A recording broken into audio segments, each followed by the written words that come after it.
All right, thank you. Bear with me 1 second. All right, I know I said the other day that we wouldn't have a Bible study tonight.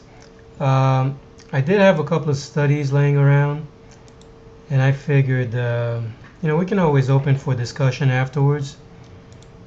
But we began to talk, to look at some verses in Genesis chapter 4.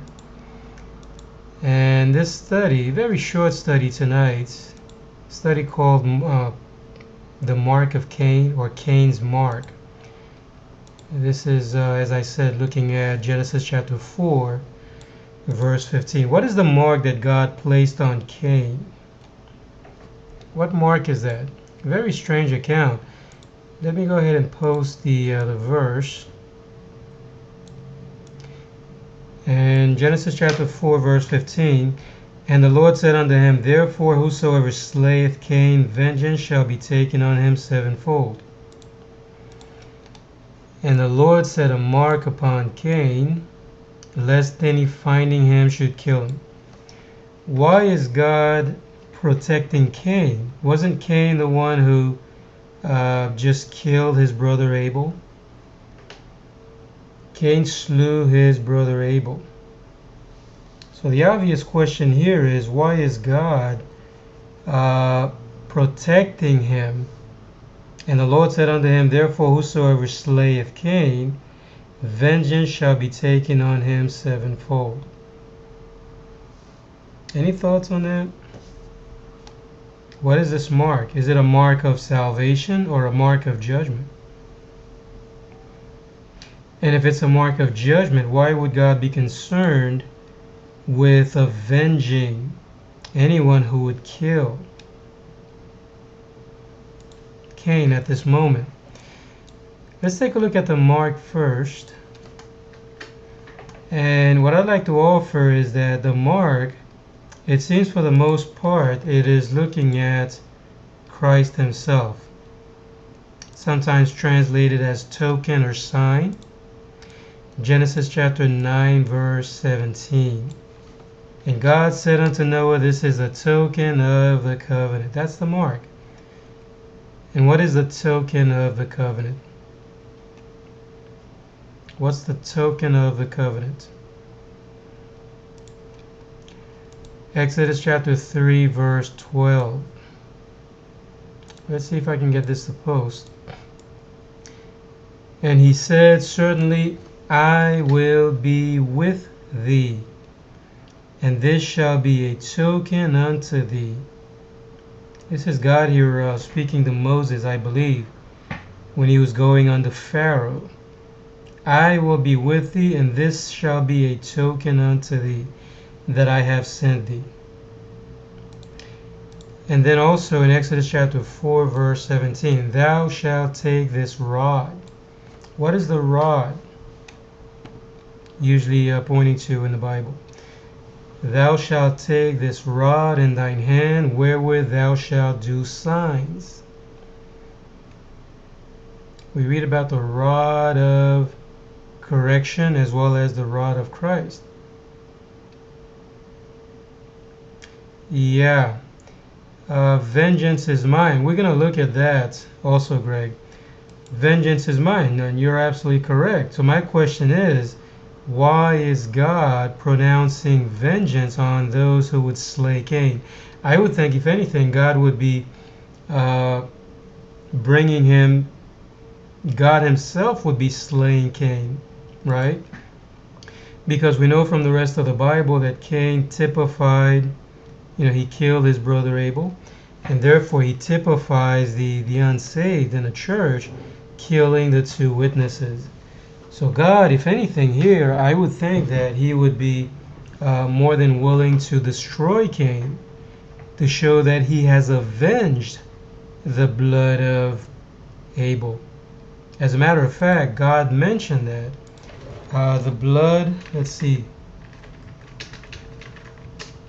the blood of thy brother, or thy brother's blood. Genesis chapter 4, verse 10. And he said, What hast thou done? What hast thou done? The voice of thy brother's blood crieth unto me. from the ground. So we suspect that God here is angry with Cain. Cain just killed his brother Abel, and that's a picture, again, as I said, of the church killing the two witnesses. So why isn't God destroying Cain? If anything, now he has put a mark on Cain, and then he says that he would avenge Cain if someone tried to kill him. Very strange language. Numbers chapter 17, verse 10. And the Lord said unto Moses, bring Aaron's rod again before the testimony to be kept for a token against the rebels. Who are the rebels? What do you suppose this is looking at spiritually?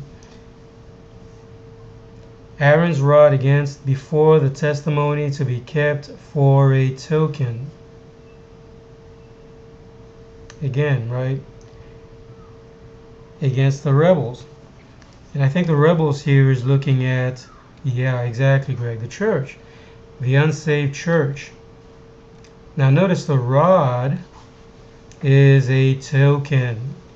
A token, I think here, this sign, the token, the mark, is pointing to Christ. Psalm 86, verse 17. Show me a token for good. Show me a token for good, that they which hate me may see it and be ashamed. So is there any doubt here that God is pointing to Christ as the token, as the mark? So again, why is God saving, or appears to be saving, Cain, who has just committed murder? Judges chapter 6, verse 17. And he said unto him, oops, hold on one second. There it is. He said unto him, if now I have found grace in thy sight, then show me a sign, show me a sign, a token, that thou talkest with me. Isaiah chapter 7, verse 14. Therefore the Lord himself shall give you a sign. What sign is that? Shall give you a sign, behold, a virgin shall conceive and bear a son, and call his name Emmanuel. Jeremiah chapter 10, verse 2. Thus saith the Lord, learn not the way of the heathen. Now here God switches, I believe, given the context. Learn not the way of the heathen, be not dismayed at the signs of heaven. You know, Christ is the sign. But in tribulation, Antichrist are ruling. So now they themselves, they do signs and wonders. They come in the name of Christ. So really, in essence, what they're doing is that they are abusing the name of Christ.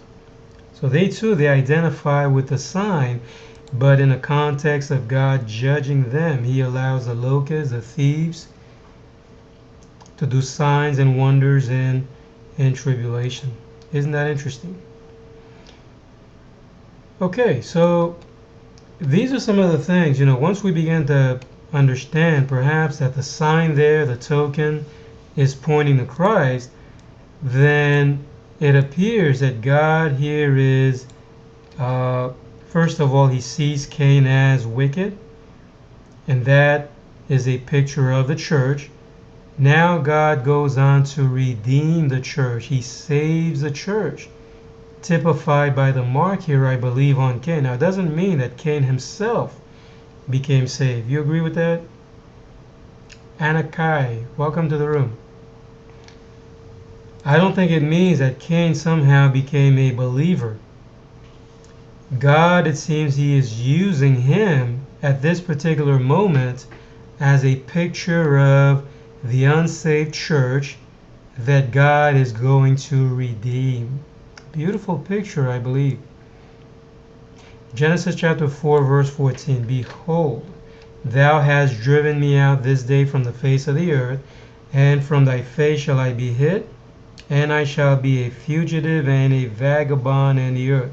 Now Cain is admitting that he is going to be a fugitive and a vagabond. That's the language of the church again, I believe. A vagabond in the earth. And it shall come to pass that everyone that findeth me shall slay me. And then God says, no. Even though you're a fugitive and a vagabond, that's the characteristic of the church in tribulation. The church is defiled. The church has committed murder. The believers were a part of it.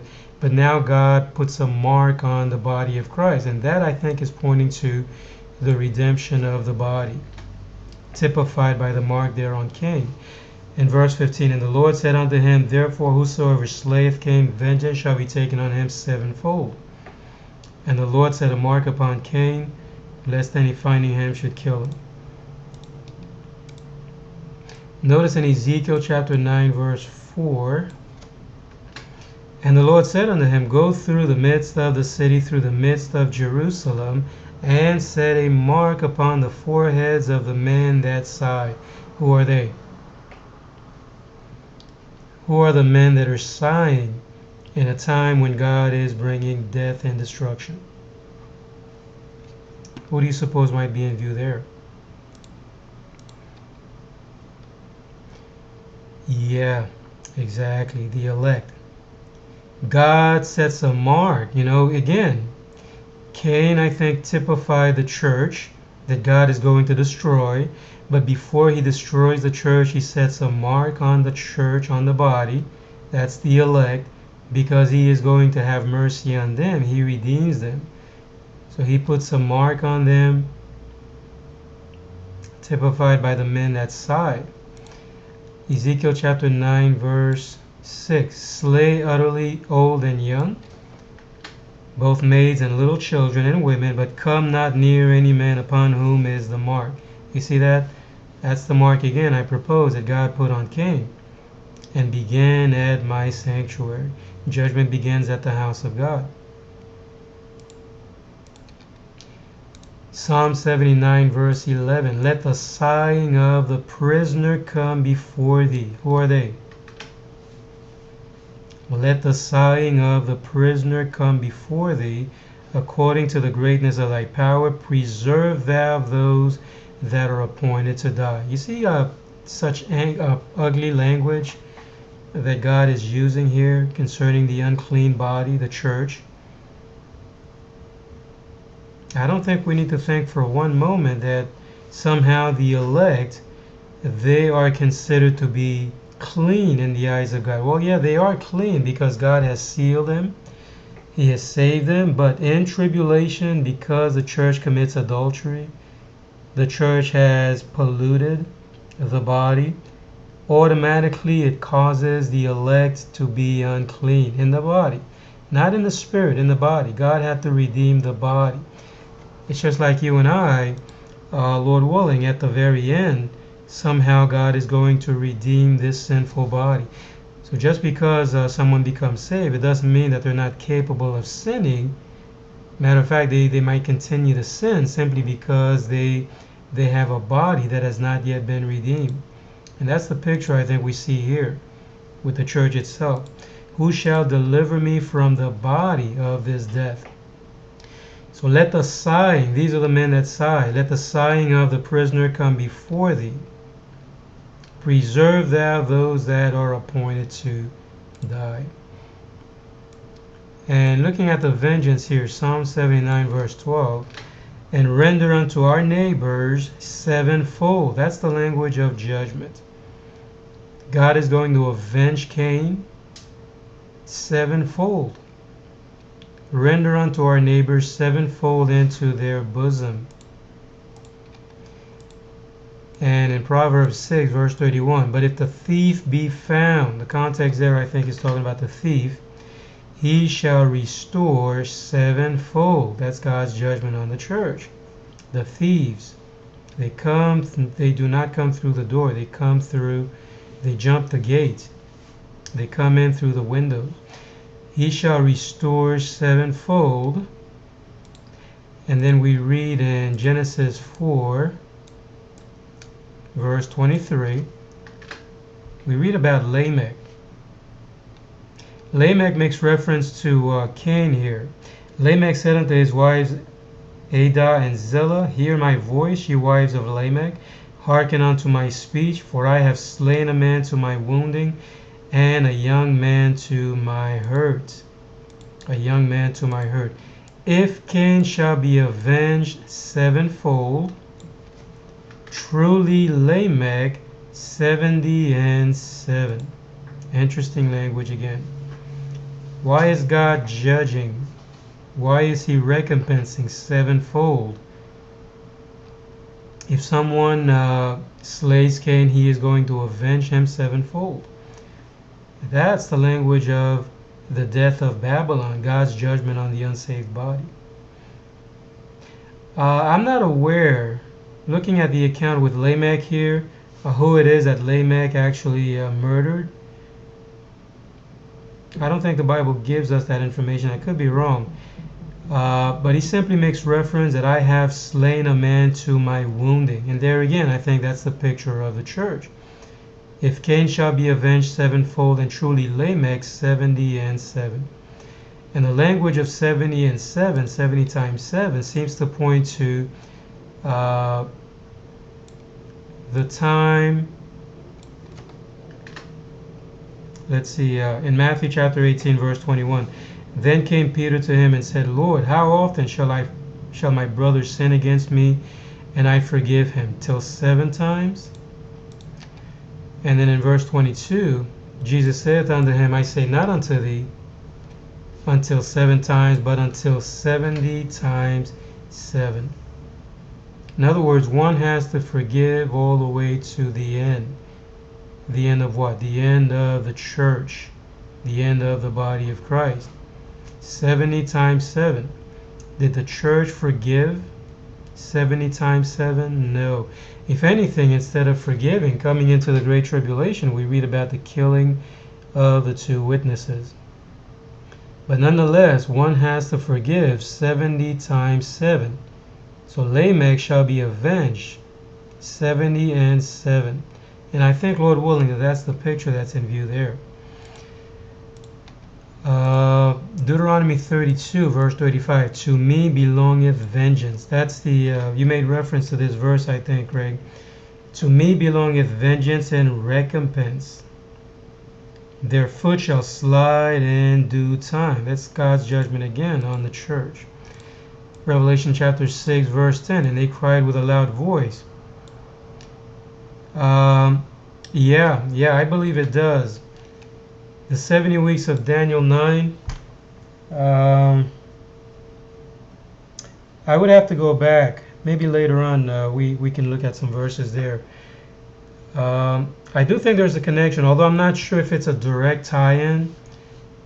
70 times 7. And I did mention, I think I made mention in one of the studies there. So we'll take a look at some verses after the study. But that's a good question. That's a good observation. So Revelation 6 verse 10, they cried with a loud voice, saying, How long, O Lord, holy and true, dost thou not judge and avenge? So again, why is God wanting to avenge Cain, who just killed his brother Abel? Psalm 58 verse 10, the righteous shall rejoice when he seeth the vengeance. He shall wash his feet in the blood of the wicked. So God is going to avenge Cain. He put a mark on Cain. And automatically, I think there, Cain becomes a picture of the unsaved church in tribulation that God eventually redeems. Now, I do think we see the exact same picture in a couple of different areas of the Bible. Salvation of the unsaved. Consider, for example, 1 Corinthians 3, verse 15. If any man's work shall be burned, he shall suffer loss. That's the church again. But himself shall be saved, yet so as by fire. So the same fire that is going to destroy, that is going to burn the wicked, is the same fire that redeems, that brings salvation. The believers, the third part, they're tried in the fire. Very beautiful symmetry there, I believe.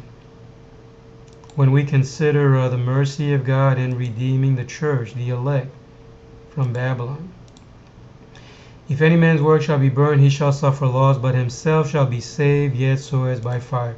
And it's the same principle we see, I think, in 1 Peter 3, verse 20, looking at the account of the flood, which sometimes were disobedient when once the long-suffering of God waited in the days of Noah, while the ark was a preparing, wherein few, that is 8 souls, were saved by water. The same water that destroyed the earth, that brought judgment, that's the flood of ungodly men. It's the same water that saved the church. So there again, I think, is a connection in looking at the state of the church in tribulation. Genesis 20, verse 17. Abraham prayed unto God, and God healed Abimelech. Now this is, again, a strange language.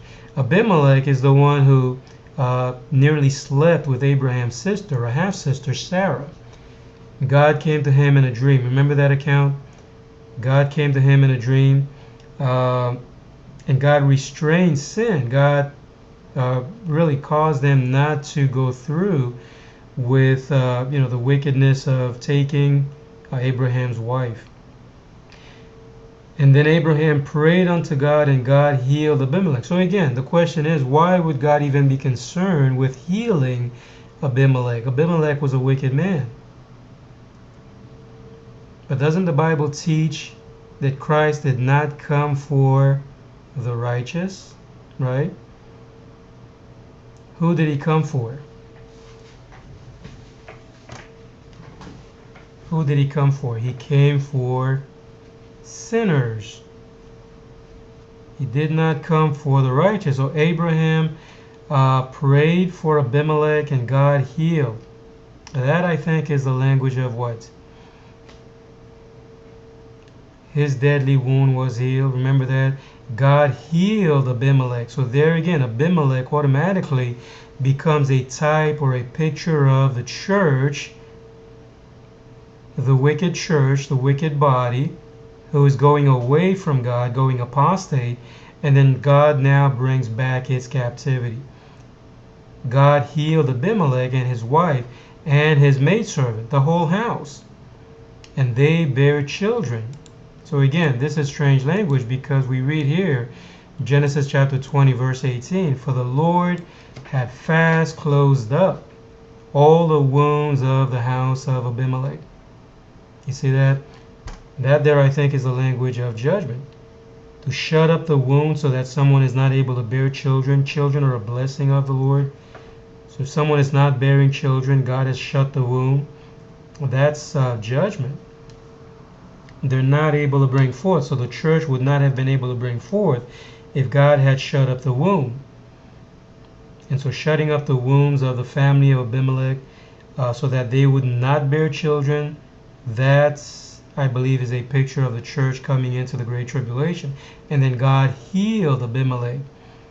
He redeems the church. Another account where I think we see this, Genesis 17, verse 20. And as for Ishmael, I have heard thee, behold, I have blessed him, and will make him fruitful, and will multiply him exceedingly. 12 princes shall he beget, and I will make him a great nation. Is that really the case? Who is Ishmael?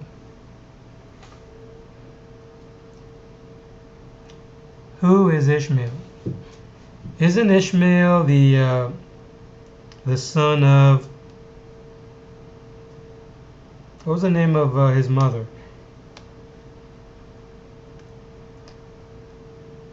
Any thoughts on that? Ishmael was the son of the bondwoman, right? Hold on a second. Let me see if I can find that verse.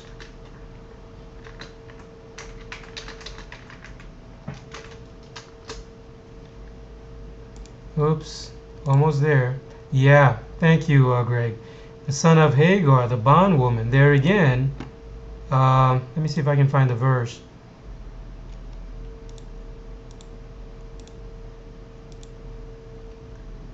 Genesis chapter 21 verse 10. Wherefore she said unto Abraham, cast out this bondwoman and her son, for the son of this bondwoman shall not be heir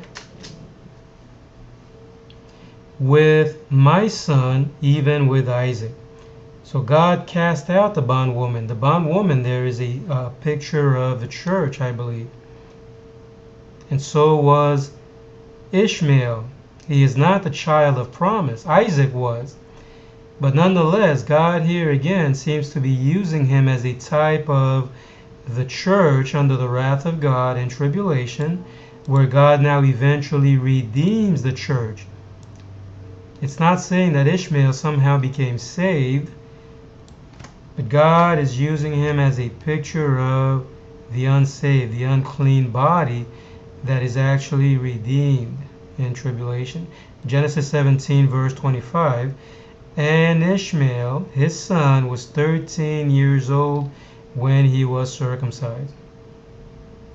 Interesting number here, the number 13, which seems to be relating to salvation. Salvation.